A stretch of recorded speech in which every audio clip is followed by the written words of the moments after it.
Me llamo Miles Hart, y hasta esa noche, me había convencido de que mi vida era tan normal como el zumbido de las farolas que me guiaban a casa después de otro turno de noche en Hart y Phil Architecture.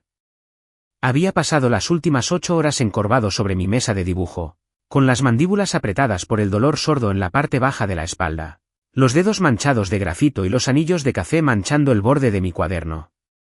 La única emoción en mi rutina era la fugaz victoria de terminar un plano complejo antes de la fecha límite, la breve descarga de adrenalina cuando mi jefe me palmeó el hombro para felicitarme. Mi mundo era cómodo, predecible y, sinceramente, aburrido. Me gustaba así. Me gustaba saber exactamente qué me depararía la siguiente hora, el siguiente día, el siguiente mes. El control lo era todo. Pero el control se evapora en el instante en que te das cuenta de que el destino no pide permiso. Cruzaba la avenida Kingsley, esa especie de bulevar amplio bordeado de tiendas cerradas a medianoche, cuando sentí el tirón. No fue violento. Al principio, fue simplemente una mano en mi brazo, unos dedos finos agarrando la tela de mi abrigo. Mi mente registró el contacto como algo parecido a un toque de cortesía. Disculpe, parecía decir el mundo. Pero entonces la vi, una mujer agachada junto al banco de la parada de autobús, con los ojos abiertos bajo el parpadeo de las farolas y las pupilas dilatadas por el miedo. Su abrigo era demasiado ligero para el aire nocturno, y su cabello caía en mechones sueltos y desesperados alrededor de su rostro, erizado de estática como si hubiera caminado en medio de una tormenta. «Sigue caminando», susurró, con la voz temblorosa como si cada palabra le costara el aliento. «Imagina que eres mi marido». Me quedé paralizado, con la respiración entrecortada, el corazón latiéndome como si hubiera corrido una docena de manzanas. Mi mente racional buscó una explicación, una identidad equivocada, una broma, pero sus ojos desprendían algo crudo, algo urgente. Extendió la mano sobre mi brazo, casi suplicando. Sentí que se me erizaban los pelos del antebrazo, y en ese silencio cargado, obedecí. Di un paso adelante. Fingir era fácil. Llevaba años fingiendo. Incliné mi barbilla hacia la suya, crucé mi mano libre tras su espalda en el arco de intimidad practicado y seguí caminando como si fuéramos el uno para el otro. Mis zapatos golpeaban el pavimento al ritmo de los suyos. Sentí su frente contra mi hombro, y el aroma de su perfume, algo floral, con un ligero toque amargo de sudor, se me quedó grabado en la memoria. Pasamos frente a tiendas cerradas cuyos letreros de neón zumbaban como cigarras. Oí el lejano gemido de una sirena, el solitario ulular de un búho posado en un cable telefónico, el roce de sus botas mientras nos movíamos al unísono. Nunca pregunté por qué. En la pausa antes de que hablara, comprendí que las preguntas eran peligrosas, que indagar demasiado podría destrozar algún frágil plan al que se aferraba con uñas y dientes. Así que caminé, del brazo, con los cuerpos apretados, como ensayando una vida que nunca había pedido. Un taxi pasó lentamente, sus faros tallando y borrando sombras. Sospeché que ella contaba el tiempo por los faros del taxi, midiendo cuánto tiempo faltaba para que la persona que la perseguía la alcanzara. Finalmente, me condujo por un callejón tenuemente iluminado, el estrecho pasillo entre una vieja casa de empeños y una floristería tapiada. Los contenedores de basura metálicos estaban inclinados en ángulos extraños, y el hedor a fruta podrida impregnaba el aire. Bajo la tenue luz de una bombilla, me soltó el brazo y me indicó con un gesto que me escondiera tras una pila de cajas de madera. Mi corazón latía tan fuerte que pensé que me rompería las costillas. La oscuridad me envolvió. Apenas podía distinguir su silueta, la forma en que se arrodilló y se tapó la boca con las manos temblorosas, como si intentara contener sus propios sollozos. Di un paso cauteloso hacia ella. «¿Estás bien?», susurré, con la voz ronca en el silencio. «¿De quién huyes?». Levantó la vista, yo estaba henchido de miedo y algo más, la esperanza, tal vez, de protegerla. «Me matarán si me encuentran sola», dijo. Su voz era apenas un suspiro. «Por favor, quédate conmigo hasta que lo averigüe». 1.000.000 de argumentos racionales me gritaban, «Suelta, corre hacia otro lado, llama a la policía». Pero sentí una opresión desconocida en el pecho, algo entre la responsabilidad y la curiosidad. Me arrodillé frente a ella, en voz baja. «A kilómetros», dije. «No sé quién te persigue, pero estás a salvo conmigo por ahora». Dudó, y luego dejó que mi mano cubriera la suya. Tenía la piel fría y húmeda. Cerró los ojos y se apoyó en mí, como si yo fuera más que un extraño, como si fuera un ancla en su tormenta. Un reloj lejano dio las 12, su campana resonando por Kingsley Avenue, y comprendí que todo antes de la medianoche era intrascendente. Mi vida ya había dado un giro radical. Gracias, susurró, con la voz temblorosa de nuevo. Ni siquiera sé por qué te agarré, pero te vi cruzar esa calle y pensé. Sus palabras se interrumpieron. Se oyeron pasos más allá de la entrada del callejón, pausados, cautelosos. Nos quedamos paralizados. Apreté su mano con más fuerza, guiándola hacia las sombras. Miré a la vuelta de la esquina y vi la silueta de un hombre alto que se movía lentamente, observando el callejón como si ensayara un baile macabro. El clic de sus zapatos sobre el cemento era como el tic-tac de un reloj. Un escalofrío me recorrió la espalda. Ella también debió verlo, porque exhaló temblorosa y me agarró el brazo. Está cerca, dijo. Si me ve sola, se le quebró la voz. No bajo mi supervisión, dije. Sonaba más valiente en mi cabeza que en ese callejón, pero lo decía en serio. Quería decir que atravesaría el fuego si eso la mantenía a salvo. Quería decir que, a partir de ese momento, ya no era solo un hombre que volvía a casa del trabajo. Formaba parte de algo que no entendía, y pasaba cada segundo despierto intentando descubrir su historia, intentando desentrañar el secreto que ella juraba que yo no podía saber. La puerta de un coche se cerró de golpe en la calle. El hombre se detuvo, luego se dio la vuelta y se alejó, sus pasos se desvanecieron. Exhalé, el alivio y la adrenalina se mezclaron en mis pulmones. Ella apoyó la cabeza en mi hombro. Los temblores fueron remitiendo poco a poco. Al salir del callejón, se sacudió el polvo del abrigo y me miró con ojos brillantes. Te debo una, dijo. Su voz era firme, pero ni siquiera sé tu nombre. Miles Hart, dije. Siempre estaré aquí si me necesitas. Me ofreció una sonrisa tímida, y en ese instante lo comprendí. Nada en mi vida volvería a ser igual. Porque a veces, la decisión más pequeña, como detenerse al ver a alguien necesitado, puede cambiarlo todo.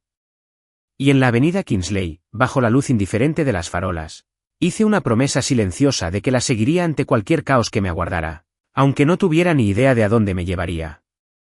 En cuanto crucé el umbral de aquel café, sentí el calor rancio de la noche humedecerme la piel, como si el propio edificio exhalara alivio con nuestra llegada. Miré a Rhea, con las mejillas aún sonrojadas por la adrenalina que había corrido por sus venas momentos antes, y me senté a su lado en una pequeña mesa de hierro forjado en el patio. El resplandor ámbar de las guirnaldas de luces sobre nosotros pintaba sus rasgos con un suave claroscuro. Juntó las manos en su regazo, entrelazando los dedos, y respiró temblorosamente. Esperé a que hablara, resistiendo el impulso de acribillarla a preguntas. Aquella noche aprendí que algunas verdades solo surgen en el momento oportuno. Una camarera con un uniforme negro impecable y un delantal blanco apareció en nuestra mesa como si la necesidad la hubiera llamado.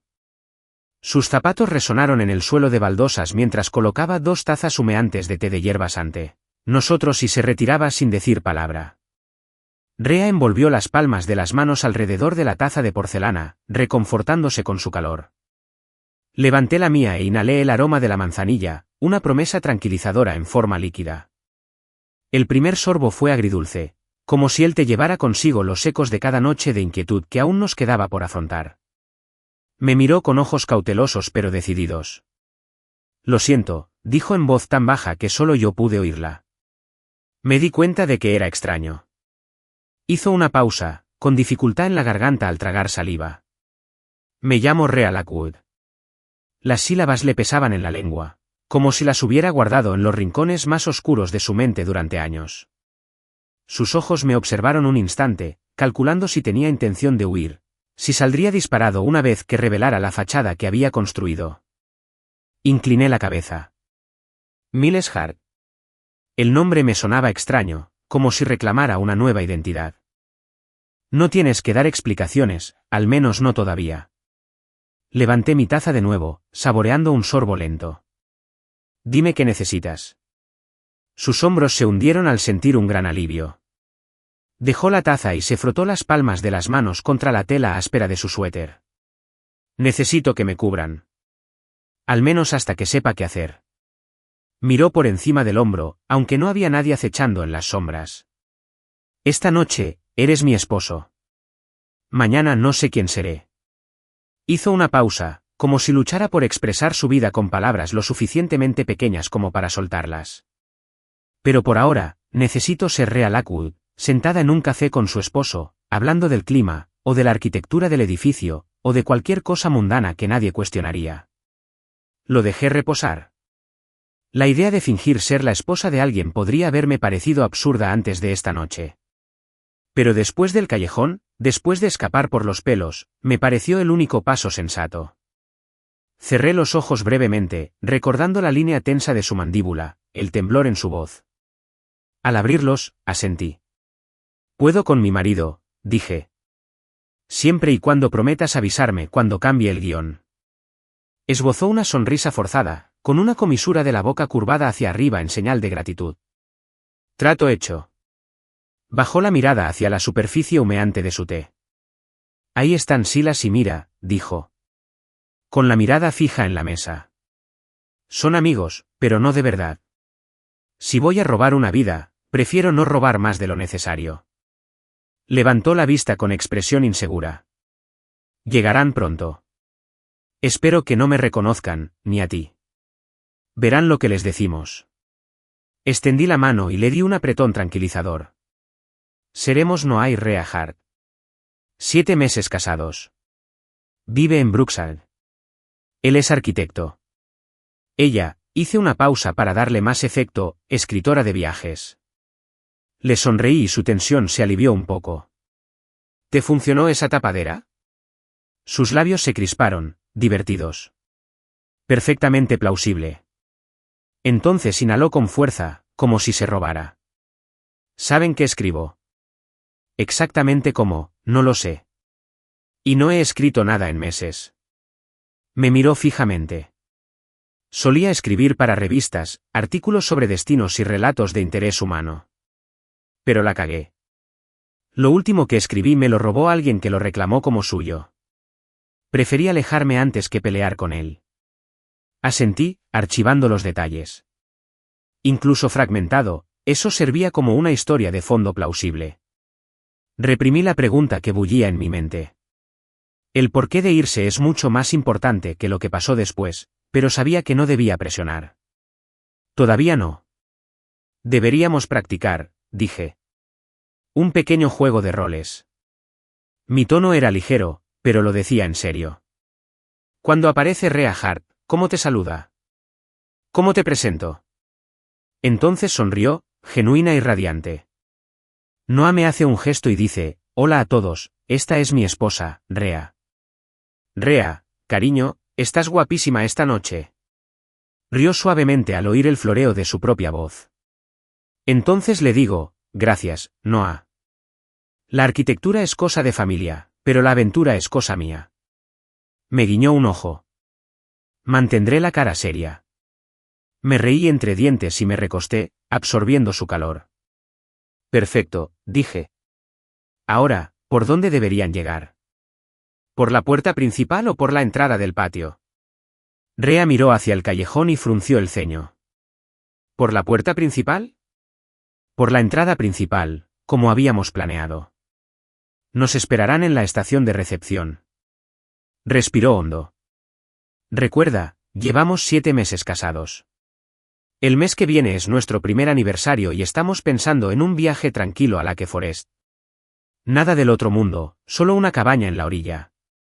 Recitó estos detalles como una actriz experimentada, pero vi un destello de vulnerabilidad en sus ojos cuando habló de un aniversario que no era real. Cabaña en Lake Forest, repetí. Entendido. Repasé la frase y la condensación en mi taza. Ahora, ¿cómo salimos?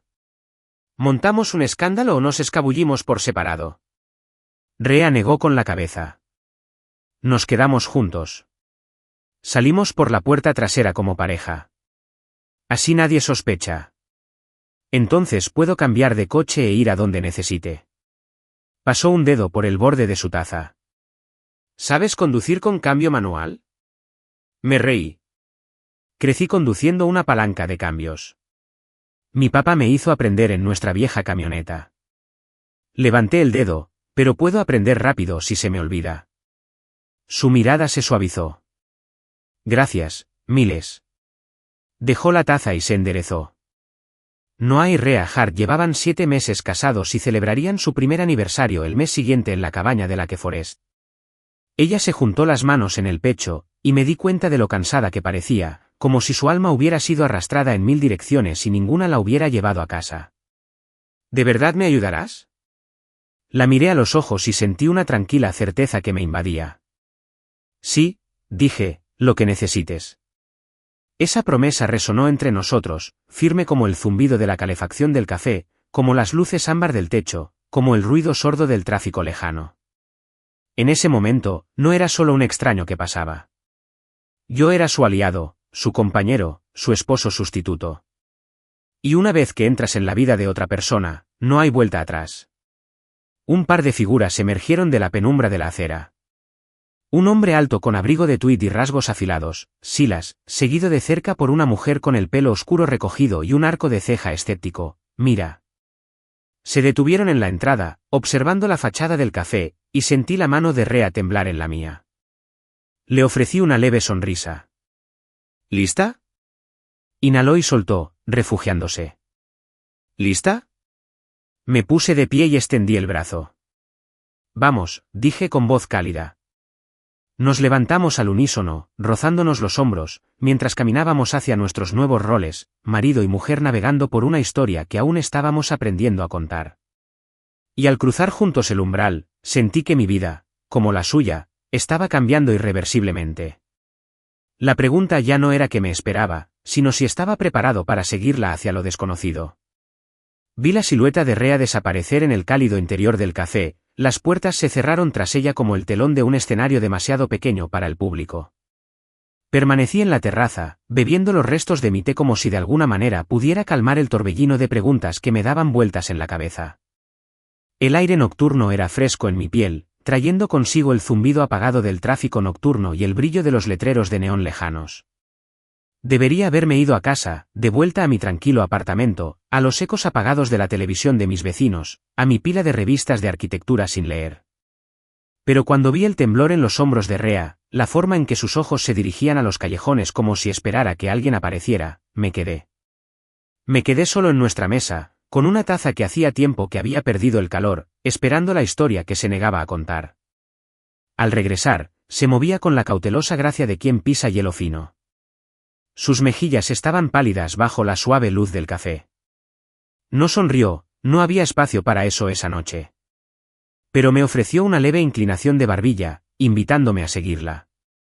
Me puse de pie y caminé a su lado, dejando que las líneas practicadas de nuestra última actuación me guiaran, con el brazo a su espalda, la voz baja y la mirada al frente. Éramos Noah y Rhea Hart, casados 7 meses, lo cual me pareció absurdo y reconfortante al repetir los nombres mentalmente. Caminamos por la avenida Kingsley, pasando junto a tiendas con persianas cerradas y ventanas cubiertas de polvo, hasta llegar a una estrecha calle lateral bañada por la tenue luminiscencia de una sola farola. Miré a Rhea, pero ella mantenía la mirada fija en los adoquines. Se detuvo a la entrada de un pequeño patio, cuyas puertas de hierro forjado se balanceaban sobre bisagras chirriantes. Una vez que pasó, apoyó la espalda contra la puerta y se deslizó hasta el suelo, con las piernas dobladas torpemente.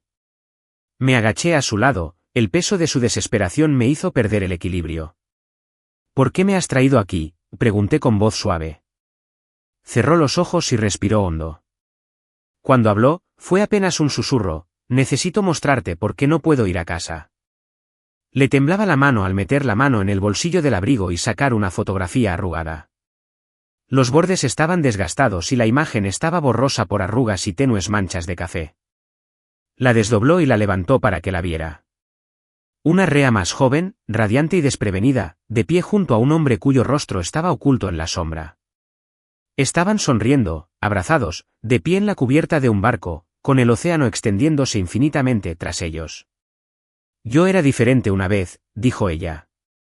Antes de Víctor, antes de que todo se derrumbara. Su voz se quebró al pronunciar su nombre, como si el simple hecho de pronunciarlo invocara al fantasma del que tanto se había esforzado por escapar. Extendí la mano y la cerré suavemente sobre la fotografía, dejando el papel contra mi palma. La imagen se sentía pesada, cargada de una historia no contada. ¿Qué pasó?, pregunté. Las palabras me parecieron inadecuadas, como si cualquier pregunta pudiera romper la barrera que había construido alrededor de su dolor. Al principio no respondió.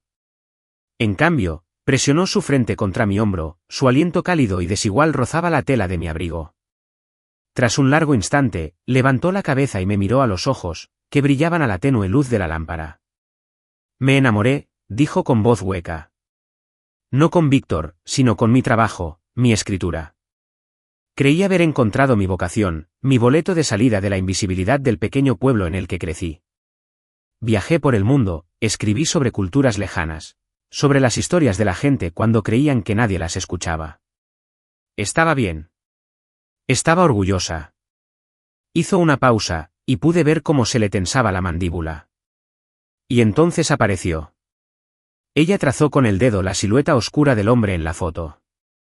Víctor Mayón fue mi editor en Evergreen Travel Journal. Tenía el poder de hacer o deshacer carreras. Me elogiaba, me asignaba tareas más importantes y publicaba mis artículos en primera plana. Me hacía sentir indispensable.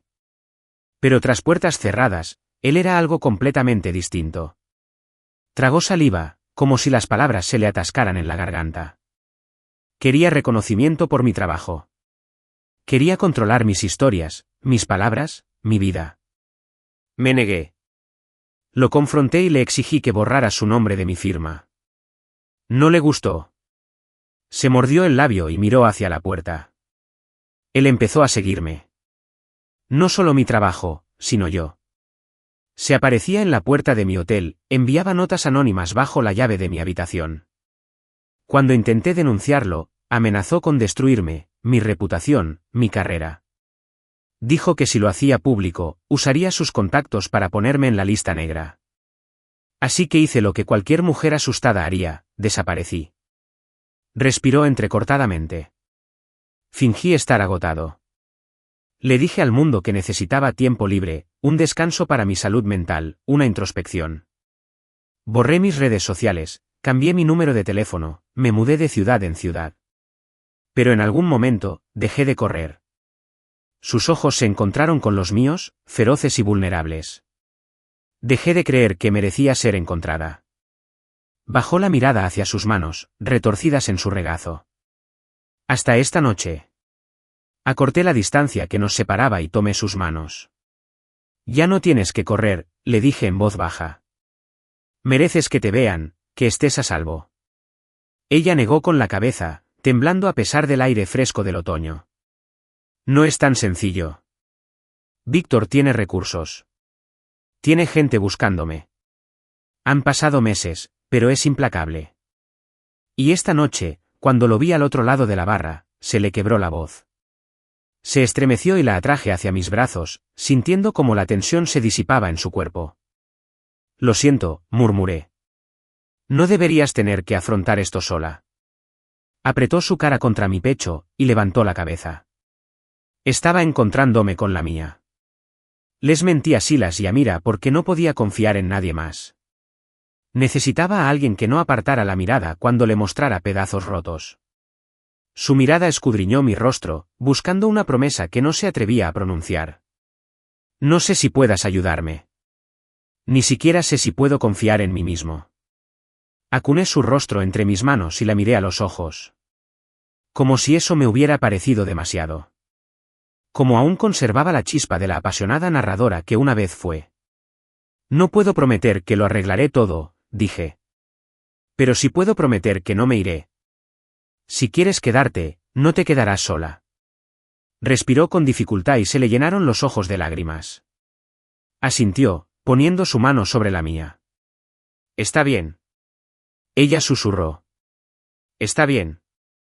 Esa sola palabra era a la vez confesión y rendición, un frágil acuerdo forjado en el silencio del patio. Me puse de pie y le ofrecí el brazo. Vamos, dije. Vamos a llevarte a un lugar seguro. Luego podemos decidir el siguiente paso. Me miró con un destello de esperanza en la mirada, y me tomó del brazo. Juntos, cruzamos la puerta de regreso y nos adentramos en el anonimato de la noche, dejando atrás las sombras del patio y la fotografía que aferraba su pasado. Sobre nosotros, la ciudad bullía con 1000 historias, pero por primera vez en meses, ella no huía. Y yo no era solo un esposo sustituto. Fui testigo de su verdad, y esa verdad nos uniría de maneras que ninguno de los dos podía comprender aún. El mensajero llegó justo antes de las 9, lo que en mi mundo significaba que ya había encontrado mi ritmo. La bandeja de entrada estaba vacía. La reunión de la mañana había terminado y el aroma a café recién hecho aún flotaba en el aire alrededor de mi escritorio. Estaba recostado en mi silla, estirando los hombros tras una noche de trabajo con los renders de la residencia Bradford, cuando la puerta de cristal de mi oficina se abrió con un clic. Un joven con un uniforme impecablemente planchado estaba allí, con una mano apoyada cortésmente en la espalda y la otra extendiendo una caja de cartón marrón que parecía demasiado pequeña para la tarea que indicaba. Parecía tan nervioso al entregar flores a un soltero en un cubículo como yo al recibirlas. ¿Para el señor Hart?, preguntó con voz cautelosa. Dejé el lápiz y di un paso al frente. Ese soy yo, dije, aceptando el paquete. Gracias. La caja estaba ligera. Le di un golpecito en la parte superior con un dedo curioso. Encontrarás una tarjeta dentro, dijo, asintiendo cortésmente. Que tengas un buen día. Y así, sin más, se fue, dejándome con un paquete que no me pertenecía. Flores a las 9:30 de un martes. Me senté en el borde de mi escritorio, levanté la tapa y miré dentro. Se me cortó la respiración. Un ramo de tulipanes amarillos y blancos yacía sobre papel de seda verde, con los tallos envueltos en una cinta de satén que resultaba demasiado elegante para mi espartano espacio de trabajo. Tulipanes para un hombre que nunca había recibido flores fuera de casa de su madre. Levanté una de las flores amarillas, recorriendo la curva de sus aterciopelados pétalos. Verlas me pareció surrealista, como la luz del sol destilada en forma floral. Mi corazón latía con fuerza al ver el sobre escondido bajo las flores. Lo despegué y lo abrí con una de mis cuchillas de dibujo. La tarjeta era sencilla, de cartulina gris claro con una fluida caligrafía negra que decía: Gracias por el rescate. ¿Cena el viernes a las 8? Ria. ¿Rescate? Recordé ese callejón de medianoche, con la adrenalina y el miedo agitándome en el pecho. Sonreí con ironía, sintiendo las mejillas calientes. ¿Cómo me encontró aquí?, pensé. Era un detalle que no había mencionado en nuestro ensayo. Esta no era una práctica común. Era la vida real que se filtraba en nuestro escenario inventado. Estudié la letra, elegante pero inestable, como si hubiera escrito con prisa o bajo presión. La nota despertó una docena de preguntas, pero lo que me quedó fue un enfoque. Viernes a las 8. Cer. Ria. Ella captó mi atención. Coloqué el ramo en el jarrón de cristal transparente que descansaba en la esquina de mi escritorio, uno de los 2 trofeos de proyectos anteriores, y admiré el contraste. Elegantes planos de arquitectura moderna se extendían bajo delicados pétalos como si un jardín secreto hubiera brotado en el corazón de mi oficina. Los compañeros que pasaban se detuvieron, arquearon las cejas, y no pude evitar sonreír. El resto del día transcurrió entre llamadas de clientes y revisiones de diseño, pero las flores flotaban en el rabillo de mi vista. Las miraba cada vez que cogía el ratón. Tracé la curva de los tallos de los tulipanes al consultar mis últimos bocetos. Casi se lo conté a mi asistente, Priya, pero sería demasiado pronto para revelarlo. En cambio, cerré la puerta de mi oficina a la 1, corrí las cortinas para ocultar el ramo de miradas indiscretas y me sumergí de nuevo en el trabajo. Era la primera vez en semanas que sentía algo parecido a la anticipación. Al caer la tarde, noté cómo la luz del sol se filtraba a través de los ventanales, y el resplandor rebotaba en los pétalos del tulipán como oro líquido. Golpeé el bolígrafo contra mi bloc de dibujo hasta que me obligué a concentrarme en los cálculos estructurales. Había marcado el viernes en mi calendario, dibujando un recuadro con la hora. Pero lo que me preocupaba no era la cena en sí, sino el misterio de cómo sabía lo suficiente como para enviar flores a mi trabajo. De camino a casa esa noche, los tulipanes se mecían suavemente en el asiento del copiloto de mi coche, al ritmo de mis pensamientos. Aparqué bajo la luz de una farola cerca de mi apartamento. Apagué el motor y me quedé un buen rato contemplando los pétalos. Amarillos, amistad, blancos, pureza. Pero no tenía ni idea del simbolismo de los colores para Rilla. ¿Los eligió porque eran alegres? ¿Por su sencillez? ¿Porque no se marchitarían enseguida en mi escritorio? Los llevé adentro y los puse en la encimera de la cocina, donde reflejaban la luz de las luces bajo los armarios. Pasé los dedos por la cinta que los sujetaba, la solté y la dejé a un lado. Los tulipanes me parecieron una promesa que no estaba segura de cumplir. El jueves se me hizo eterno, y cada minuto parecía una hora. Me encontré sumido en ensoñaciones sobre la cena que se avecinaba, imaginándola con un vestido que combinaba con las flores que había elegido, con una sonrisa tan radiante como los tulipanes amarillos. Pero entonces, una voz racional en mi cabeza me lo recordó. Eran los mismos tulipanes amarillos que la gente regalaba en el hospital para desearme una pronta recuperación. Quizás los quería como un gesto de gratitud por mi regreso sano y salvo. Quizás no quería decir nada en absoluto. Esa noche, me asaltaron las dudas hasta que finalmente puse el despertador 15 minutos antes de lo habitual. Quería tener tiempo por la mañana para contemplar las flores una última vez antes de llevarlas de nuevo a la oficina. En la penumbra del amanecer, observé cómo sus pétalos se desplegaban suavemente, delicados y vulnerables. Le susurré, «Te veo mañana», aunque no estaba segura de que estuviera allí. Llegó el viernes a las 8 tras una tarde agitada. Dejé los tulipanes en mi escritorio, justo donde los había colocado al principio, y me armé de valor. Me puse un blazer azul marino, una camisa blanca y vaqueros oscuros, el uniforme informal y elegante que reservaba para ocasiones importantes, pero que no gritaban importancia. Me pasé una mano por el pelo, admiré mi reflejo brevemente y conduje hasta el Amplit Bistro.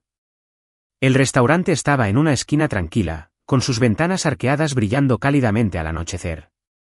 La vi de inmediato. Rea estaba en la estación de recepcionistas con un vestido verde mar que se ajustaba a sus curvas en los puntos perfectos. Su cabello caía en ondas sueltas sobre sus hombros, reflejando la luz con cada movimiento. Sentí una opresión en el pecho. Me miró con los ojos abiertos por una fracción de segundo y luego sonrió. Una curva genuina y luminosa en sus labios me alegró el corazón. En el momento en que me apretó la mano al acercarme, supe que las flores habían sido más que un mensaje. Eran un puente entre la oscuridad del callejón y esta cálida posibilidad. Al sentarme en la mesa frente a ella, los tulipanes esperaban en mi escritorio, el eco silencioso de una promesa que no estaba segura de comprender del todo. Pero cuando Rea Lockwood me sonrió y nos sumergimos en una conversación relajada, sin guiones ni nombres falsos, solo dos personas buscando conectar, los pétalos amarillos y blancos se desvanecieron en el fondo.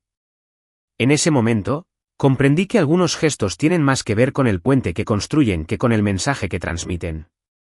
Y al inclinarnos sobre la mesa para compartir nuestra primera risa sincera juntas, supe que los tulipanes habían cumplido su función. Nos habían traído aquí. Ahora nos tocaba a nosotros decidir a dónde iríamos. Para cuando llegué al Lamplit Bistro ese viernes por la noche, el cielo se había teñido de un suave azul acuarela, con los últimos destellos del sol poniente. La calle estaba animada, con esa tranquilidad y serenidad que caracteriza a las tardes. Parejas tomadas de la mano, risas que se filtraban desde las terrazas de los restaurantes, el susurro de la música distante mezclándose con el tintineo de las copas. Me ajusté el cuello de la americana, miré el reloj aunque sabía que era puntual y crucé la amplia puerta principal del bistro. La anfitriona apenas tuvo tiempo de saludarme cuando la vi. Rea. Estaba sentada cerca de la ventana de la esquina. Su vestido verde mar reflejaba la tenue luz de las lámparas colgantes del techo como si estuviera cosido con hilos. De la noche misma. Llevaba el pelo ligeramente peinado hacia un lado, con suaves ondas rozando sus pómulos. No llevaba mucho maquillaje, pero no lo necesitaba, irradiaba presencia. La clase de presencia que te hacía olvidar que había otros ocupantes en la habitación. Levantó la vista como si me hubiera sentido llegar antes de verme, y por un instante, nos miramos a los ojos. Nada de alias esta vez, nada de Noah, nada de fingir que eres mi marido, solo ella y yo. Miles y Rea. Hola. Dije mientras me sentaba frente a ella. Su sonrisa era pequeña pero sincera. Oye. Por unos segundos, ninguno de los dos dijo nada. El silencio no era incómodo, sino cargado de significado, con todo lo que no nos habíamos dicho desde aquella noche fuera del café. Pero entonces llegó el camarero, nos entregó los menús y, así de fácil, ya teníamos una estructura a la que aferrarnos. Pedí los rigatoni de la casa y una copa de cabernet. Ella eligió el salmón ennegrecido y el té de manzanilla. Estuve tentado de preguntarle si lo había elegido porque le recordaba aquella primera noche, pero no lo hice. Lo dejé reposar entre nosotras, un hilo que conectaba dos noches muy diferentes. Así que, dije, inclinándome un poco hacia adelante. ¿Es este tu gesto habitual en la primera cita? ¿Flores en la oficina? ¿Invitaciones misteriosas? Ella rió entre dientes, y eso la ablandó un poco. Solo cuando intento compensar el hecho de que casi siguieran a alguien por un callejón oscuro. Esa es una categoría bastante específica. Eres un tipo bastante específico. Eso me hizo sonreír. No me había dado cuenta de cuánto lo extrañaba. La conversación real, las risas sin advertencia, la sensación de que alguien me veía, no solo la versión bien presentada que les presentaba a clientes y colegas. Jugueteó con el borde de la servilleta un segundo. No estaba seguro de que dijeras que sí. ¿A cenar? Yo tampoco, admití. Pero las flores no eran precisamente fáciles de ignorar. ¿Demasiado?, preguntó. Lo justo. Hubo una pausa, y luego dijo, no sabía qué más hacer. No dejaba de pensar en esa noche. Sobre cómo no hiciste preguntas. Sobre cómo te quedaste. ¿Lo hice? Y no he dejado de preguntarme por qué. La miré. Realmente la miré. Porque algo en tu voz me decía que no podías darte el lujo de explicarlo. Y porque, siendo sincera, algo en tus ojos no parecía mentira. Incluso cuando fingías. Su sonrisa se desvaneció un poco, reemplazada por algo más pensativo. Cruzó las manos sobre la mesa y bajó la mirada. No soy muy buena en esto. Charlas informales. Primeras citas. Dejar entrar a la gente. La mayoría de mis relaciones pasadas se han basado en la adrenalina o la conveniencia. No es una buena base. Asentí lentamente. Yo tampoco soy precisamente una experta en amor. Mi relación más larga duró 3 años y terminó con una nota adhesiva y la pérdida del contrato de alquiler. Ella hizo una mueca. Uf. Todavía tengo la nota adhesiva. Se rió, y sentí que el peso entre nosotros se disipaba de nuevo. Entonces preguntó, ¿crees que la gente puede reconstruirse tras desaparecer? No era una pregunta improvisada. Era cruda. Me estaba contando la verdad, o tal vez me preguntaba si estaba listo para aguantarla. Sí, dije después de un largo momento. Creo que a veces la gente desaparece porque no tuvo otra opción. Y cuando reaparece, no busca empezar de cero. Solo alguien que ve lo que queda y no huye. Me miró como si intentara decidir si lo decía en serio. Y lo decía en serio. Cuando llegó la comida, nos dio un respiro de la vulnerabilidad. Hablamos de cosas pequeñas, de música, de los libros que escribía, de los lugares que quería visitar pero para los que nunca tenía tiempo. Me contó cómo se quedó varada en Grecia durante una huelga de ferries, y cómo pasó una semana en Noruega donde apenas se ponía el sol. Le conté de aquella vez que me quedé dormida debajo de mi mesa de dibujo durante los exámenes finales de la universidad y me quedé encerrada en el estudio toda la noche. Así que eres planificadora, dijo, secándose la boca con la servilleta. Con dolor, respondí. Y yo soy una fugitiva. Pero tú estás aquí ahora. Lo soy, susurró. Y esa verdad parecía significar algo para ella. Después de cenar, no tuvimos prisa. Nos quedamos un rato más, terminando las bebidas y dejando que el resto de la noche transcurriera sin rumbo. Cuando llegó la cuenta, la tomé. Pero ella me detuvo. Divídela, dijo. Esto ya no es un rescate. Somos solo nosotros. Le di mi tarjeta al camarero sin discutir. Salimos juntos, la noche era más fresca, el cielo un azul negruzco más intenso, la calle más tranquila que cuando llegamos. Debería irme, dijo, y lo decía en serio. Asentí, pero no me moví. ¿Rea? Sí. ¿Cena la semana que viene? Dudó, no porque no quisiera, sino porque no estaba acostumbrada a que la invitaran. Sí, dijo finalmente. Me gusta eso. Se dio la vuelta y empezó a caminar por la cuadra. Luego se detuvo y miró por encima del hombro. Gracias. Por la cena. Por no tener que explicarte todo. Gracias por no correr. Aún no lo he decidido, dijo, pero su voz era burlona. Me quedé allí de pie y la vi desaparecer en la noche. El suave balanceo de su vestido verde mar fue lo último que vi antes de que doblara la esquina. Y por primera vez en mucho tiempo, no me sentí solo. No porque tuviera respuestas, sino porque tenía preguntas que valía la pena investigar, y una mujer que quizá estuviera dispuesta a dejarme caminar a su lado el tiempo suficiente para encontrarlas. Rea nunca llegaba tarde, en realidad no, pero esa noche sí. Era el tipo de retraso que no se definía por minutos, sino por la sensación. Me senté en el pequeño restaurante tailandés que una vez, con indiferencia, llamó su santuario de comida reconfortante, limpiando el agua condensada de mi vaso, mirando el móvil de nuevo e intentando no dejar que la preocupación me invadiera. 10 minutos. Luego 15. Sin mensajes. Sin llamadas. Me había acostumbrado a sus silencios durante las últimas semanas.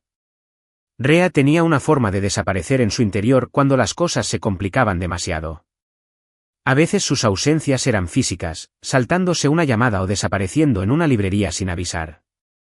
Otras veces, estaba ahí a mi lado, con su mano cálida en la mía, su mirada a miles de kilómetros de distancia, y nunca la presioné. Me decía a mí mismo que le estaba dando espacio. Me decía a mí mismo que la confianza se forjaba en habitaciones tranquilas, no en interrogatorios. Pero incluso la confianza tiene su temperatura. Y esta noche, algo no encajaba. 23 minutos después de nuestra cita, entró.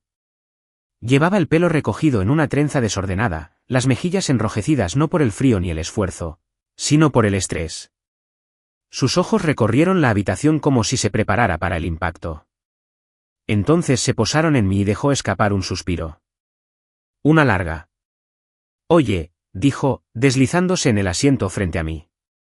Su voz era fina, como papel que se arruga con un susurro. ¿Estás bien?, pregunté, sin mala intención. Llegas tarde. Lo sé. Tomó un largo sorbo de agua antes de continuar. Tomé el camino más largo. Pensé que me seguían. Las palabras resonaron como un tambor. Me incliné hacia adelante, en voz baja. ¿Eras tú? Ella negó con la cabeza.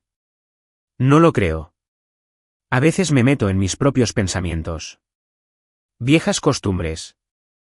Quise presionarla para que me diera más.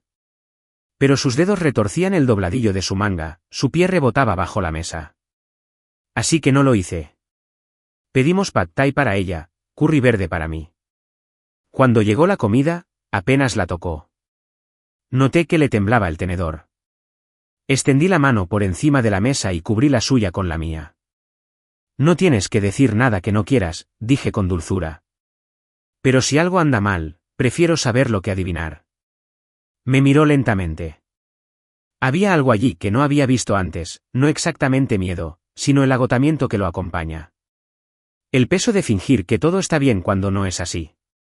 Hay algo que no te he contado, dijo. Su voz era tranquila, pero no me miró a los ojos. No porque yo no quisiera. Solo, no quería que cambiara tu forma de verme. Rea, dije, sabiendo ya que lo que viniera después cambiaría algo entre nosotros. Nada de lo que digas me hará alejarme. Soltó una risa sin humor. Dice eso ahora. Esperé. Miró por la ventana mientras hablaba. ¿Te acuerdas de Víctor, verdad? ¿De la librería? Asentí lentamente. Sí. Dijiste que era tu editor. Controlador. Era más que eso. Ella respiró hondo. Él no solo intentaba controlar mi trabajo. Intentaba controlarme a mí. Quería controlar cada aspecto de mi vida, a dónde viajaba, con quién hablaba, lo que escribía. Pensé que podía con ello. Me dije a mí misma que era solo presión profesional, cosas normales de la industria. Pero no fue así. Se volvió posesivo. ¿Enojado? Una vez, apareció en mi hotel en Lisboa. Dijo que había volado solo para sorprenderme. Pero se suponía que ni siquiera debía saber dónde estaba. Se le pusieron los ojos vidriosos, pero no se detuvo. Me amenazó con arruinar mi carrera si no firmaba un contrato que le otorgaba la coautoría de todo mi trabajo. Cuando me negué, filtró correos electrónicos falsos a un blog alegando que había plagiado los escritos de otra persona. Las consecuencias fueron rápidas. 2 editoriales me dejaron. Las ofertas se acabaron. Mi nombre era lodo antes de poder defenderme. Y entonces llegaron las amenazas. Rea, susurré. Me incliné tanto hacia adelante que casi tiré el vaso de agua. Fue entonces cuando desaparecí, dijo. Dejé de contestar llamadas, cerré mis cuentas y me cambié de ciudad 2 veces en 3 meses. Pero el problema de dejar una vida atrás es que, a veces, partes de ella siguen. ¿Y ahora?, pregunté, aunque ya sabía la respuesta. Ahora me sigue de nuevo. Ella asintió. Lo volví a ver hace 2 días. No me habló, no se acercó. Solo lo miré. Pero fue suficiente. He estado en una espiral desde entonces. No podía explicar la furia que me invadía. No era ruidosa. Era fría, silenciosa, eficiente. La clase de furia que te hacía querer encontrar a alguien como Víctor y terminar una historia a la antigua usanza. Pero me la tragué y le apreté la mano. ¿Por qué no me lo dijiste antes?, pregunté, no con ira, sino con algo más vulnerable. Porque me gustas, dijo. Y que te guste alguien te aterra que se vaya cuando sepa el desastre. Ya viste el anverso de la postal. ¿Pero la parte de atrás? Está llena de manchas de sangre y arrepentimiento. No me importa el desorden, Rea, dije. Me importas tú. Exhaló. Y por primera vez en toda la noche, su mano dejó de temblar. Siento que vivo con el tiempo prestado, admitió. Como si todo lo bueno fuera temporal. Como si no pudiera conservar nada por mucho tiempo.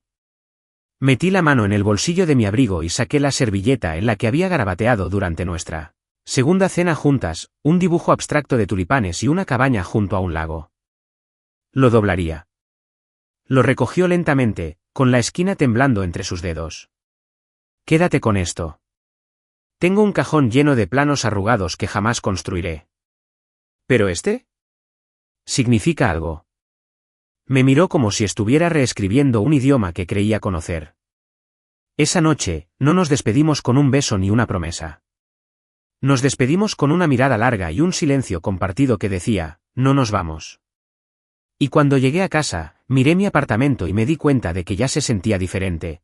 Como si hubiera dejado su huella en las paredes, incluso sin haber cruzado la puerta. El desmoronamiento había comenzado, no solo por su pasado, sino por todo lo que creía saber sobre el amor, la seguridad y el peso de decidir quedarme cuando es más fácil huir. Y sabía, sin lugar a dudas, que no me iría a ninguna parte. La primera vez que Rea se durmió en mi sofá, fue lo más natural del mundo. Habíamos pasado la noche hojeando vinilos viejos en la tienda de discos local de Harper Street. Una decisión de último minuto después de un día que había empezado con un silencio absoluto. Me ofrecía preparar la cena, nada del otro mundo, solo espaguetis con pan de ajo y demasiado parmesano. Ella insistió en fregar los platos después, y cuando le pregunté si quería que la llevara a casa, me miró con los ojos entrecerrados, bostezó y se acurrucó en el sofá con una manta y una copa de vino tinto medio llena. Esto se siente seguro, murmuró, ya medio dormida. No me hagas moverme todavía. No lo hice. Simplemente agarré una almohada del dormitorio y se la puse bajo la cabeza. Y cuando me desperté a la mañana siguiente, con los ojos vidriosos y enredada entre las mantas en el suelo junto a ella, seguía allí, respirando suavemente, en paz, como si no la hubieran perseguido sombras en semanas. Recuerdo ver la luz filtrarse por las cortinas y pensar, quizás esto no sea solo una fase, quizás sea real. Ese pensamiento me aterrorizó. Porque la línea entre fingir y llegar a ser ya se había desdibujado. Ese fin de semana, le presenté a mi mejor amigo, Jonas. Jonas es de esas personas que pueden leer una habitación con la precisión de un terapeuta y la sincronización de Un monologuista. Me ha acompañado en rupturas amorosas, entrevistas de trabajo, resacas y una clase de salsa de lamentable. Así que cuando le dije tomando un café que quería que conociera a alguien importante, se recostó en su silla y sonrió con sorna como si ya lo supiera. Solo dime si necesito traer vino o si esta es una visita para sentarme en el sofá y analizar su onda, dijo. Ambas cosas. Respondí, y él sonrió. Ria estaba nerviosa, aunque no lo dijo en voz alta. Llevaba un suéter lavanda suave y una expresión de cortesía que solo alguien con maestría interpretativa podía lograr. Pero cuando Jonas entró, de 1,8 metros, un poco demasiado ruidoso y completamente encantador, ella se rió antes de que él siquiera se quitara los zapatos. No me dijiste que era gracioso, dijo, dándome un codazo mientras Jonas comenzaba a contar una historia sobre Miles, el perfeccionista del instituto que una vez lloró por su AB y en geometría. Al final de la noche, ella le había ganado en 3 rondas de cartas y lo había hecho cuestionar la solidez estructural de la remodelación de su cocina. Cuando se disculpó para ir al baño, Jonas se volvió hacia mí con una sonrisa lenta y dijo, «Es buena para ti». Diferente, pero buena. Ya no sabía qué significaba, buena para mí. Pero sabía que Ria, sentada con las piernas cruzadas en el suelo, riendo y recogiéndose el pelo tras la oreja mientras escuchaba a Jonas hablar de la legendaria lasaña de su abuela, era algo que deseaba más. Una semana después, la llevé a cenar a casa de mi hermana Nicolette. Ahora, Nicolette es protectora. Con mucha ferocidad. No confía fácilmente, sobre todo con la gente que dejo que se acerque. Me ha visto remendar mi corazón más veces de las que creía justas. Así que cuando entré a su apartamento con Ria del brazo, me preparé para el escepticismo. Pero sucedió algo inesperado. A Nicolette le gustaba. Inmediatamente. Quizás fue la forma en que Ria le trajo un tarrito de chai casero. O quizás fue como complementó la pared de láminas artísticas de Nicolette sin sonar ensayada. Pero a mitad de la cena, Nicolette sonreía, de verdad, y para el postre, sacaba fotos mías de cuando era bebé con una sonrisa pícara. No puedo creer que salieras con esa chica del departamento de finanzas, bromeó Ria, dándome un codazo mientras hojeaba un álbum de fotos. ¿Tenías un tipo? Tenía mal juicio, dije. Ahora tienes mejor juicio, susurró, lo suficientemente alto para que la oyera. Esa noche, mientras caminábamos a casa en el frío aire primaveral, le tomé la mano, y ella ni se inmutó. Entrelazó sus dedos con los míos y apoyó la cabeza en mi hombro. No tenías que hacer eso, dijo en voz baja. ¿Hacer qué? Presentarme a tu gente. Es peligroso, ¿recuerdas? También es real, dije. No eres un personaje al que me encargaron proteger. Eres la persona con la que desayuno los domingos. La persona que deja poemas a medio escribir en servilletas e intenta fingir que no le gustan mis revistas de diseño con las esquinas dobladas. Me gustan los bocetos, murmuró. Me detuve y me volví hacia ella. Entonces quédate. Parpadeó, separando los labios. ¿Qué quieres decir? Quedarme. Un poco más a menudo. Quédate a cenar. Quédate para las mañanas tranquilas. Quédate cuando quieras, no solo cuando estés demasiado cansado para correr.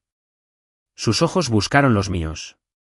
Pude ver la lucha en su interior, la parte que quería salir corriendo y la parte que quería creer que aún era posible quedarse. No soy buena con la permanencia, admitió. Yo tampoco, dije. Pero aquí estamos, ¿verdad? No respondió con palabras. Me besó, lento, suave, como si saboreara la idea de quedarse. Y después de eso, se quedó. No todas las noches, no siempre con un cepillo de dientes o un cajón de ropa. Pero ya basta. Ya basta de que dejara de corregir a la gente cuando la llamaban mi novia. Ya basta de que supiera cómo tomaba el café y cuándo necesitaba que me apartaran del escritorio. Tanto que mi apartamento empezó a oler ligeramente a su champú y al aroma a limón de las velas que dejaba encendidas en el baño. No éramos oficiales. No le pusimos etiqueta a nada. Pero nuestras vidas empezaron a acercarse como plantas atraídas por el mismo sol. Aún así, lo veía. La forma en que a veces se detenía antes de desbloquear su teléfono. Como se estremeció cuando un coche se quedó parado demasiado tiempo frente a mi edificio. Sabía que el miedo no la había abandonado. Simplemente había aprendido a usar ropa más suave. Una noche, mientras doblábamos la ropa juntas, ella con una de mis camisas viejas y yo intentando no ensuciar las toallas, me miró y me dijo, ¿alguna vez te preocupa que esto termine? La miré con atención. Todo el tiempo. ¿Y por qué quedarse? Doblé la última toalla y la dejé. ¿Por qué no quedarme sería peor? Ella asintió, con lágrimas en los ojos. Quiero creerlo. De verdad que sí. Entonces créelo poco a poco, dije. Tenemos tiempo. Y aunque sabía que el tiempo era precisamente lo que su pasado intentaba robarle, también sabía esto, cuando la mentira se convierte en vida, no importa dónde empezó la verdad. Importa dónde decides pararte ahora. Y yo estaba con ella. No importaba cuánto tiempo siguiera dando vueltas la tormenta, no importaba cuántas sombras intentaran colarse. Yo me quedaba aquí. Con ella. No debíamos estar en la librería ese día. Ria quería ir al mercado de agricultores, dijo que melocotones frescos, con antojo de algo dulce y cálido, como el verano en un bocado. Pero empezó a llover, así que nos metimos en una librería local. Uno de esos lugares tranquilos con suelos crujientes, escaleras apiladas y fotos del personal escritas a mano junto a cada novela. Debería haber sido encantador. Cómodo. Pero llegó el momento en que todo cambió. Ria recorría con los dedos el lomo de una desgastada memoria de viaje cuando vi al hombre. 40 y tantos, traje caro, sin un pelo fuera de lugar. Estaba hojeando libros de no ficción con la indolente confianza de quien está acostumbrado a que lo atiendan. Al principio, no le di importancia. Hasta que levantó la vista. Y sonrió. Directamente hacia ella. Ria se congeló. Sus dedos se quedaron quietos en el estante. Su respiración se entrecortó tan sutilmente que cualquiera podría haberla pasado por alto. Pero yo había aprendido de sus silencios. Este sonó más fuerte que un grito. Di un paso hacia ella. Ria. Ella no se movió. El hombre, Víctor Mayón, cerró el libro y dio un paso hacia nosotros. Fue entonces cuando me interpuse entre ellos. Está conmigo, dije en voz baja y firme. No grité. No levanté las manos. Pero algo en mi tono lo hizo detenerse. La sonrisa de Víctor no flaqueó. Al contrario, se acentuó. Me miró, luego a ella, y luego se metió lentamente el libro bajo el brazo. Claro, dijo. Que disfrutes de la tarde. Y así, se alejó. ¿Tranquilo? Casual. Como si no hubiera entrado en la habitación y le hubiera arrancado el aliento. Afuera, Ria no habló hasta que estuvimos a 2 cuadras de distancia. Entonces se giró hacia mí y dijo, ¿era él? ¿Víctor? Asentí. No necesitaba que me lo explicara. Ella miraba hacia la calle, como si esperara que volviera a aparecer. Era mi editor. ¿De quién te hablé? Pero fue peor de lo que dejé ver. Le tembló la voz. No solo me robó el trabajo, miles. Él también intentó reclamarme. Profesionalmente, personalmente, como si fuera parte de su marca. Intenté separarme. Lo confronté. Me amenazó. Dijo que le debía todo. Así que desaparecí. Cambié de nombre. Quemé puentes. Lo dejé todo atrás. Tenía las manos apretadas. No lloraba. Pero pude ver la guerra que se desarrollaba tras sus ojos. Pensé que podría escapar de él, susurró. Pero hoy sentí que él nunca dejaba de mirar. Extendí la mano hacia ella, entrelazando mis dedos con los suyos. Ya no tienes que correr. No estás sola. Me miró como si quisiera creerlo. Como si una parte de ella ya lo creyera. No sé qué pasará después, dijo. Lo resolveremos juntos, le dije. Sea lo que sea. Y en ese momento, su agarre en mi mano se apretó. No por miedo, sino por algo más valiente. Confianza. Llegamos a Bayuel justo cuando el sol comenzaba su lento descenso en el horizonte, pintando el cielo con pinceladas de rosa y lavanda. Las estrechas calles del pueblo, bordeadas de casas de madera revestida y desgastadas y cercas de madera flotante, exhalaban una calma apacible que pareció envolvernos a ambos al bajar del coche. Ria respiró hondo como quien emerge del agua, una inspiración profunda que me indicó que volvía a saborear la libertad, aunque fugaz. Le ofrecí el brazo y ella metió su mano en la mía como si fuéramos dos mitades que por fin encontrábamos el mismo agujero. Nuestra cabaña se alzaba sobre un suave acantilado con vistas a la bahía, con su revestimiento encalado calentado por la última luz del día. Dentro, el aire olía a sal y cedro, y una sola ventana enmarcaba la vasta extensión de agua. Dejé nuestras maletas en el suelo y corrí las cortinas. El mar se extendía ante nosotros, bañado en oro. Por un instante, el único sonido fue el lejano graznido de las gaviotas y el suave arrullo de las olas contra la orilla rocosa. Ria se apoyó en el marco de la ventana y susurró: «Es precioso». Su voz temblaba con algo que no había oído en mucho tiempo, una maravilla sin filtro. Le di una taza de té que había preparado con bolsitas que encontramos en la pequeña cocina, y la abrazó como un salvavidas. Cenamos una sencilla sopa y pan crujiente en la pequeña mesa de madera, mientras la radio del rincón sonaba ya suave. Ya no fingíamos. Nada de guiones, ni alias, ni frases ensayadas. Ria habló de los veranos de su infancia junto al océano, de construir castillos de arena que se desmoronaban con cada marea, de pecas que se desvanecían bajo el sol abrasador. Le conté sobre la primera maqueta que construí en la escuela de arquitectura, un destartalado rascacielos de cartón que se derrumbó cuando me atreví a añadir un piso de más. La calidez entre nosotras era algo nuevo, algo que ninguna de las dos había logrado antes. Cuando me acerqué y le aparté un mechón de pelo de la mejilla, ni se inmutó. Me dejó sostener su rostro en mi mano y me besó la palma, como si se anclara en el momento. Más tarde, caminamos hasta la playa. La arena estaba fresca bajo nuestros pies descalzos, las conchas nos picaban en las plantas a cada paso. El horizonte era una fina línea carmesí. Tomé una piedra lisa y la arrojé al agua, observando cómo se extendían las ondas. Ria se arrodilló a mi lado, juntando piedras en un pequeño montón. ¿Recuerdas cómo contábamos nuestros pasos de niños?, preguntó en voz baja. Creo que he contado 1.000.000 más desde que te conocí. Entonces, volvamos a empezar, dije, tocándole el hombro. Justo aquí, ahora mismo. Me miró, sus ojos reflejaban la luz moribunda. Por primera vez desde que la conocí, no había sombra en su mirada, solo claridad y un toque de esperanza. Quiero creerlo, dijo. Nos sentamos en un tronco de madera flotante, compartiendo compañía silenciosa mientras el crepúsculo se intensificaba. La rodeé con el brazo y sentí que se inclinaba hacia mí. El aire de la noche se enfrió y ella tembló. La cubrí con mi chaqueta y se apretó más contra mí, como si la barrera entre nosotras fuera tan tangible como la tela. Cuando regresamos a la cabaña, Ria se detuvo en la puerta. Pensé que irme significaba libertad, confesó en voz baja. Pero la libertad sin alguien con quien compartirla se siente vacía. Ya no tienes que enfrentarte al mundo sola, respondí. No si no quieres. Cerró los ojos, como si comprobara la veracidad de mis palabras. Luego, levantó la mano y me tiró del cuello, bajándome hasta que nuestras frentes se tocaron.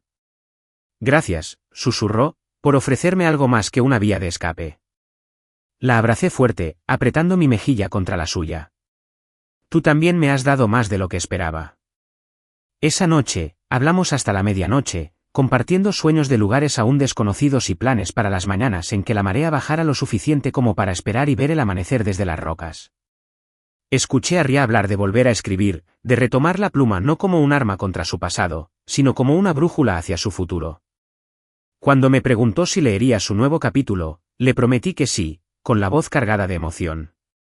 Nos quedamos dormidos abrazados en el sofá, la luz del ventanal nos arrullaba en sueños tranquilos.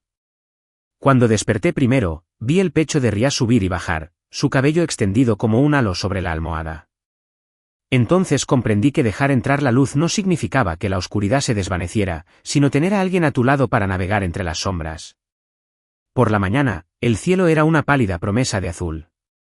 Ria se despertó y abrió los ojos, sonriendo antes de que pudiera articular palabra.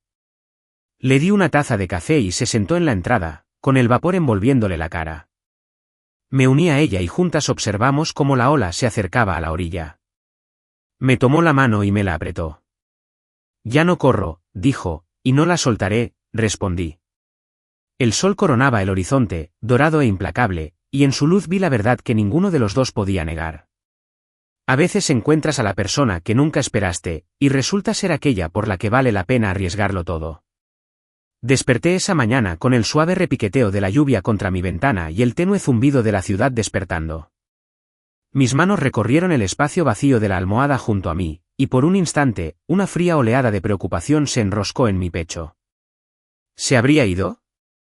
Pero entonces recordé la promesa de la medianoche y la sensación de sus dedos entrelazados con los míos apenas unas horas antes, y exhalé una risa que se convirtió en bostezo. Pasé las piernas por encima de la cama, con las sábanas deslizándose de mis hombros, y caminé sigilosamente hacia la cocina, donde el vapor se arremolinaba sobre la tetera que había puesto a hervir la noche anterior. El golpe en la puerta fue suave pero insistente. Me detuve, con el oído atento al agua hirviendo. Mi corazón se aceleró. ¿Era ella? Abrí la puerta y encontré a Ria de pie en el pasillo. Las gotas de lluvia le perlaban el pelo y tenía las mejillas sonrojadas por el aire fresco. En la mano sostenía una pequeña y destartalada caja de seguridad, de madera y con un cierre de latón deslustrado por el tiempo. Dejé esto aquí, dijo con la voz temblorosa, lo justo para que supiera que era real. Ya no quiero esconderme. Se me cortó la respiración cuando entró y cerró la puerta. La caja fuerte me pareció inesperadamente pesada cuando la cogí. Lo dejé sobre la encimera y me volví hacia ella. Estaba de pie, con unos vaqueros húmedos y un suéter mío enorme, las mangas arremangadas hasta los codos y los ojos brillantes. Pensé que no lo volvería a ver, dije en voz baja. Cruzó la habitación, sus pies descalzos en silencio sobre la madera. Sin dudarlo, se inclinó hacia adelante y presionó su frente contra la mía. La lluvia goteaba de su cabello sobre mi camisa, pero ninguno de los dos pareció darse cuenta. Estoy aquí, susurró. De verdad, aquí. La abracé, olvidando la caja fuerte, y la abracé como si no fuera a soltarla jamás. Tras un instante, la acompañé al sofá y me senté a su lado, con la caja entre nosotros. Esperé a que hablara, pero solo dejó que sus dedos rozaran los bordes desgastados de la madera. Finalmente, exhaló. Esto era todo lo que me quedaba de mi antigua vida, los diarios que escribía, los borradores que nunca envié. Levantó la tapa. Dentro yacían páginas cuidadosamente atadas de sus escritos, postales de ciudades lejanas, fotografías de atardeceres y desconocidos a los que una vez llamó amigos. Era su historia, cruda y sin adornos. Me miró a los ojos. Pensé que si la guardaba bajo llave, podría irme sin dejar rastro. Pero no era libertad. Era una jaula. Extendí la mano y abrí el diario de arriba, leyendo su letra en bucle. Hoy perdí todo lo que creía que me definía. Sentí una opresión en el pecho. La miré. Ya no tienes que perderlo. Puedes quedártelo todo, si quieres. Su mano se deslizó en la mía. Quiero reconstruir, dijo, y quiero que seas parte de lo que viene después. Cerré la caja y me levanté. Entonces, encontremos un lugar al que ambos pertenezcamos. La llevé al armario del dormitorio y abrí la puerta. Dentro, cuidadosamente doblado bajo mis camisas, estaba el mismo vestido verde mar que usó en nuestra primera cita real. Se lo tendí. Ella sonrió, con manos temblorosas. ¿Lo guardaste? Por si alguna vez lo querías de vuelta. Respondí. Ella dio un paso adelante, se echó el vestido al brazo y me abrazó por detrás. Sentí su cálido aliento en el cuello. No me voy a ninguna parte, susurró con la voz cargada de alivio. Nos quedamos así un momento, dejando que el repiqueteo constante de la lluvia fuera nuestra banda sonora. Luego se giró en mis brazos y me besó, suave y seguro, el tipo de beso que reescribió todas mis dudas. Más tarde, cuando la lluvia amainó y la luz del sol se filtró entre las nubes grises, desempacamos la caja de seguridad juntas. Me leyó fragmentos de su diario y la escuché como un hombre que redescubre el lenguaje de su propio corazón. Hablamos de la vida que escribiría a continuación, capítulos llenos de risas, paseos matinales explorando nuevas calles, noches acurrucadas leyendo juntas. Para cuando el sol atravesó las nubes, ya teníamos un plan, un pequeño escritorio junto a la ventana para ella, una pila de mis bocetos arquitectónicos para soñar y una promesa grabada en la tapa interior de la caja fuerte. Aquí comienza nuestro próximo capítulo. Juntos. Y en ese momento, me di cuenta de que la mujer que había entrado en mi vida sin invitación era la misma que me había enseñado a elegir. A elegir el amor sobre el miedo, la verdad sobre esconderme y un futuro compartido sobre la seguridad solitaria. Porque a veces, el mayor acto de fe no está en huir del pasado, sino en quedarme quieto y dejar que alguien te elija.